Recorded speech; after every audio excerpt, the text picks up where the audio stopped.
She says that this man, Russell Rita, pulled his penis out and tried to get her to do things. And so they ended up shooting him, killing him. But when this man was found, he was sitting in a easy chair with his hands folded, fully clothed, not looking like he had even moved, and was shot while he was actually sleeping on the easy chair. My brother was asleep on his recliner. I had to go clean up his house.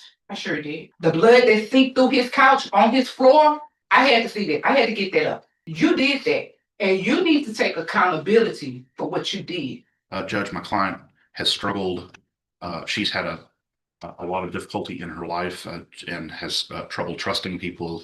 Imagine scrubbing your own brother's blood and brain matter off the living room floor while standing on crutches with a broken leg. In today's courtroom, a grieving sister takes the stand to confront her brother's killer. Her brother Lonnie had turned his life around to become a hard-working Uber driver. But this defendant sneaked into his home and executed him through a pillow while he slept. Staring the killer down, the sister calls her exactly what she is, a cold-blooded serial killer. But the intense drama doesn't stop there. The mother of another victim, the killer's own niece, steps up to deliver an absolute masterclass in instant karma. She looks the defendant in the eye and fires back. "You destroyed our trust, but my daughter is thriving. Your disgusting acts couldn't stop her." And as the killer arrogantly shakes her head, the mother drops the ultimate hammer. "Shake your head all you want. I pray you suffer every single day in that cell. The judge gave you 40 years. And my prayers have been answered." Welcome back to Justice Judged. Let's step into the courtroom. Yeah, this shows she pleaded guilty on February 23rd. I don't have February 23rd, 2026 here on my screen to refer to. Just we may have already processed the plea papers.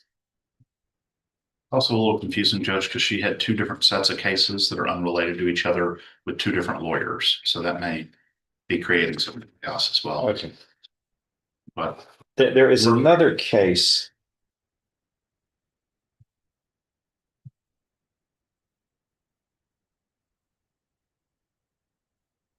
So we have two murder cases here yes, Judge. on different dates. Yes, Judge. And we're Okay. I do have on 41222, I've got nothing here. that's what the That's 1245 is for. 1245 goes to that, Judge. She's admitting to committing that one, but she pled to the other one. Is this you? Yep. Yes, Judge. Okay, I didn't. I had a cool, I can't. Thank you. if I had a cool name like John B. Stevens, I would write it all out. But But you said there was another lawyer involved. there's a There was other a sexual assault as a child that she also pled to. It's already We been don't need sentenced. any other lawyers No, to be here no, this year. Yes. She's already been sentenced on that one. You're handling both of these That's correct, Judge. independently Correct. indicted murder cases Yes, on this lady. Correct. What is our master plan? We're asking you to follow the agreement. Which is a cap of 40 years. Correct. There's a Well, fun stuff in the pre-sentence report, but it's okay. I think she covered it in the second memorandum that we were having trouble with her accepting responsibility, but she did, I think, in the second memorandum. Kind of. in each of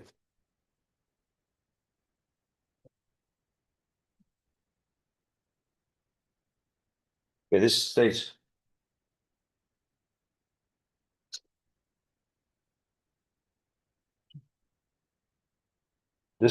though that 41222 will be dismissed. Yes, but you're considering the 1245 allows you to consider the punishment for it.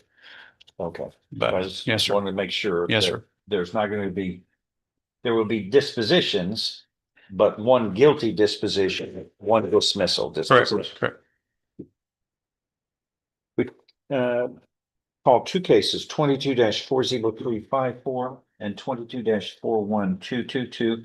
The state of Texas versus Lace Christian. That is you? Yes, sir. Yes, sir. Present with Mr. Gertz, your attorney, and the state's attorney. Earlier, you pleaded guilty in cause number 22-40354 to the first degree felony of murder, which alleges that you shot the complainant with a deadly weapon, namely a firearm, killing the defendant. the complainant, and that this is a first degree felony. And a pre-sentence report had been prepared. Have the parties had an opportunity to review it? Are there any corrections or changes to it? State of Texas Not from the state, yes. and defense. No, Judge. Then it's made a part of this hearing for all purposes. Now, the agreement is whatever sentence shall not exceed a cap of 40 years imprisonment. So we are looking at no less than 5 nor more than 40 years confinement in prison. Yes, Judge. And is deferred or unadjudicated probation even on the an option? No, because of the nature of the offense, Judge. And regular probation is certainly not as well. Correct. So it is a flat time issue. Yes, Judge. And one other case, 22-41222, that will be dismissed as part of this agreement, but the court can consider the facts under that case in making its decision of the sentencing in this cause number 40354, and 41222 is an indictment handed up for the first degree felony of murder. Okay. State of Texas may open and close. Go ahead. Judge, of course, we're asking for the 40 years. There's 2 homicides that she has admitted to. One that she pled guilty to, one she's admitted to in the 1245 that she also committed that one. So with 2 murders, it's easy to say 40 years is kind of light, but due to the circumstances of everything we looked at and talked about, and the fact that she's kind of accepting responsibility. I'm going to get into that. The problem I have with this whole thing is when she first did the pre-sentence report, she tried to go away from not taking responsibility. She didn't want to take responsibility for this homicide. Then she cleared it up. And when she clears it up, then she comes back and tries to blame it on her friend who has never met this man. She says that this man, Russell Rito, pulled his penis out and tried to get her to do things. And so they ended up shooting him, killing him. But when this man was found, he was sitting in a easy chair with his hands folded, fully clothed, not looking like he had even moved, and was shot while he was actually sleeping on the easy chair. And unless she took the time to try to dress him back up and do all the things to cover up what had happened, which doesn't make sense if that's the reason why she's saying she killed him. She also lied to the police whenever the police started talking to her about whether she had gone back over there again. We have surveillance video and also her GPS showing she went back over to the house again with her friend to go take a cell phone back and to check on things. The next day, she says she went and tried to check on her grandfather, acting like she didn't do anything, knocking on the door. She said she knocked on the door to see if he was there and he wasn't there, or didn't answer, so she went to the neighbors. But when you watch the videos, she gets out of her car and never goes to the door to knock because she knows he's dead. She goes and talks to the neighbors, acting like she never knew anything had happened. When you look at everything this woman has done in every one of these offenses, she has lied to every moment. She has done everything. The only thing she's telling the truth about in this court today is going to be that she actually shot him and killed him. That's it. And I don't care about the motive. I don't care about anything else. She's admitting to doing it. And so we're asking for the 40 years. And she also admitted on Lonnie Scott, who was an Uber driver, that she had a one-time sexual encounter with, and then she's admitted to actually killing him also. So we'd ask for the 40 years. I don't think there's anything less you can give her. Judge, we want the court to just follow the agreement at this point. Candidly, Judge, my client has struggled.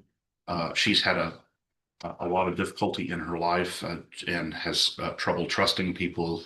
And I think that has yielded a number of times in dealing with the police and the probation department where she has not been forthcoming in a way that she has been with me. But what I can tell the court is she has now in the sexual assault cases and now in these cases is here accepting responsibility, And we want the court to follow the agreement, please.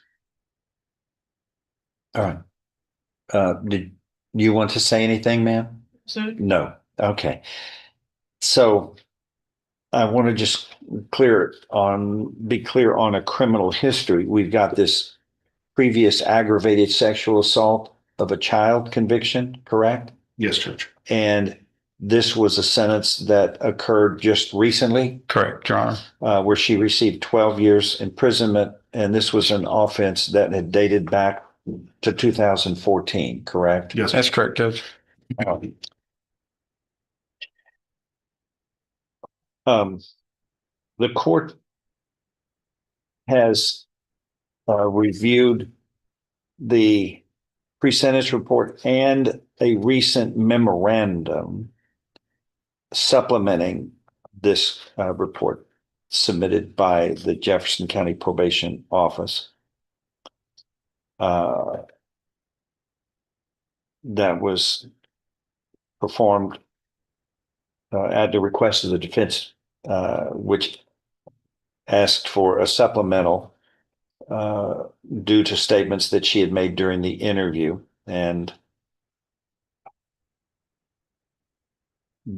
then there is what happened the day of the offense. And I'm going to ask from probation, is probation officer here? That is. The author's not here, Your Honor. Okay. All right. Y'all read it. Yeah. And there was some concern about the defendant pleading guilty, and then in her explanations of her version of the events, seemingly not admitting responsibility for this. Yes, Judge. So that was from the original pre-sentence report. So we supplemented this with a follow-up. Yes, Judge.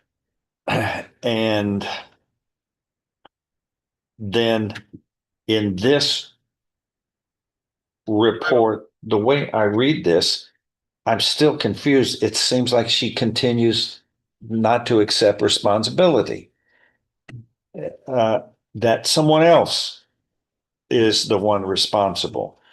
Can that be explained for the record? Because she's pleaded guilty under oath. She has. And I think we made it clear and methodical, but it's as though she's pleading guilty but I'm really not as guilty as you might think. But as the court knows, when you have these types of offenses, one of the things is that people get charged even as parties, and they don't have to be specifically said as a party or anything else.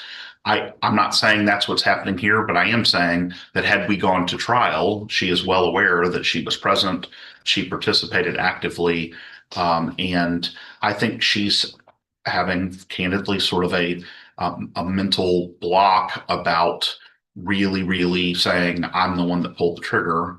But the reality is, Judge, that she is accepting responsibility through her plea and in recognition that she would be convicted as a party at worst, even if those events are somehow how she described. So is all of that true, what he's saying? Yes. You understand? What I understand Mr. Gertz is stating, and in the legal way he does things, which is a good way and an appropriate way. You have pleaded, the fact of the matter, you have pleaded guilty. And I ask you, when you pleaded guilty under oath to murder, are you pleading guilty voluntarily and because you are guilty? You said yes. And do you understand that someone can be guilty of murder by willingly participating in the act of the murder? Yes, Your Honor. And you admit that you at least did that. Yes, Your Honor. And you did that voluntarily, knowingly, Yes. and accept responsibility for being part, if not completely responsible, at least being part of the responsibility as a party to the offense, as the law states, parties to an offense are culpable or can be held responsible under law. Yes, Your Honor. All right. Anything else to add by anyone? And Judge, part of that, Yes. it's just there's shame and embarrassment and things like that when you do something that you shouldn't have done and you know you shouldn't have done. And so I think that's just one of the challenges that people have as a natural human reaction here. But again, we're asking the court to just follow the agreement and accept her acceptance in the form that it comes, and asking the court to follow the agreement. Anything else? Anybody? Yeah. If nothing further, then Lace Christian, I'm going to find you have pleaded guilty to this first-degree felony of murder voluntarily. You are mentally competent to do so. You understand and appreciate the consequences of pleading guilty. There's sufficient evidence supporting your guilty plea from State's Exhibit 1, admitted at your plea hearing, to find you guilty beyond a reasonable doubt. And your culpability has been supported as well by the findings from this hearing that you admit to being a party to this offense voluntarily, knowingly, intelligently, and being responsible as a party to this offense, which resulted in the murder, homicide of a human being. You took an active role in that to make that occur. Correct. Yes, Your Honor. I now find you guilty beyond a reasonable doubt of this first-degree felony of murder. I am following this agreement. You are hereby sentenced to confinement in the institutional division of the Texas Department of Criminal Justice to serve a term of 40 years. The judgment shall reflect that a deadly weapon, namely a firearm, was used in the commission of this offense of murder. Anything else to add? Judge, I do have family members from the 1245 that would like to make a statement as an allocation. Okay. And we're talking about section 12.45 of the Texas Penal Code, which allows in the jury box, or do you want over here? she can be right there. That's fine. You want to come sit at council table with me? Yeah. Judge? Okay. We're section 12.45 allows evidence of other bad acts or crimes can be considered in the disposition of a case if proven beyond a reasonable doubt, which the court finds in this case that the defendant voluntarily, knowingly, and intelligently either committed murders individually or as a party to this offense under law, makes her culpable as either a principal or a party to this first-degree felony of murder. All right, go ahead. And please introduce yourself so the court reporter can know. Good morning, my name is Sarita Rice. I'm the sister of Lonnie Dean Scott. I'm sorry, I'm nervous. And for the records, the sister of, The one The victim in the 1245, Judge. okay, I'm the sister of Lonnie Dean we Scott. have two victims here. And I'm the cousin of Russell Rito. Okay, so you're related to both Yes, sir. victims then, a cousin to Mr. Rito, for which the defendant was sentenced here, and then you are a sister Of Lonnie Dean Scott. in the other, this is 4122, which was the other murder Yes. that the defendant was held accountable for. Go ahead, please.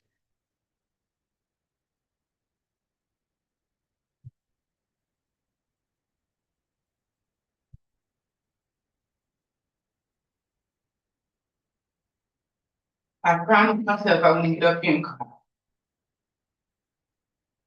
These type of things you can never prepare for. I don't want to be up here alone. Being here is torture enough. You were my first. I don't know you, but you were my first. And when I say you were my first, you were the first time that I ever in my life. I'll be 53 years old on the 14th of this month. You were the first time ever in my life that I had to bury anybody. My mother had 6 kids and adopted 2. That's a total of 8 kids. All of us are grown. My mom had all her kids until you took my brother. I don't know what you told these people, how you felt about my brother, but I'm gonna tell you who my brother was. He was not a victim of recidivism. I looked up his file. Last time my brother was in trouble was in 2008 for a marijuana case, less than 2 grams of marijuana. He liked to smoke his weed. But let me tell you who my brother was. My brother had been to prison 3 times for drugs, not selling drugs, for being on drugs. He had a problem. If he never raped nobody and he never killed nobody.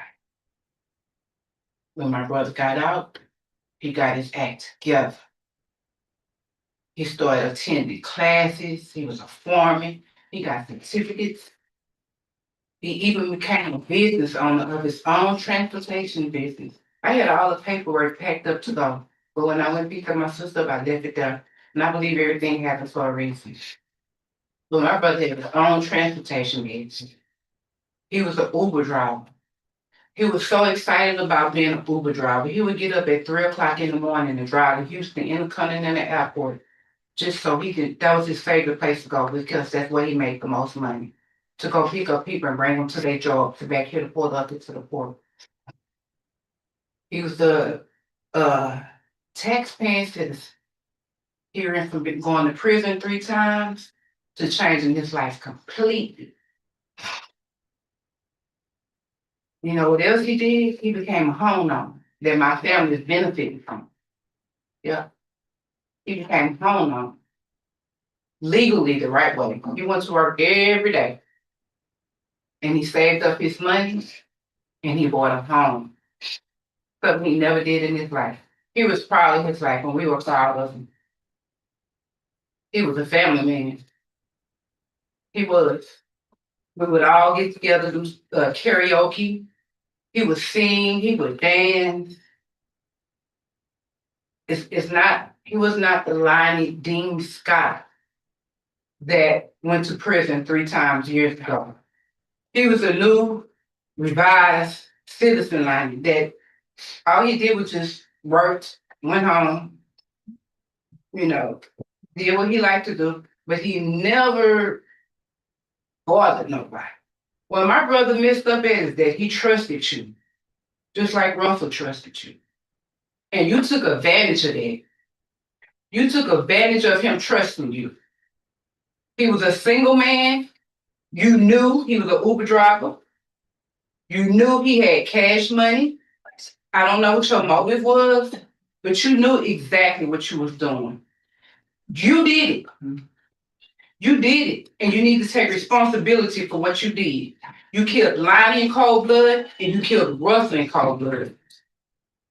You are a serial killer, a person that kills a person 2 or more times within a cooling period. Only God knows if that was the only 2. But we're going to speak about what's facts. You killed my brother in cold blood.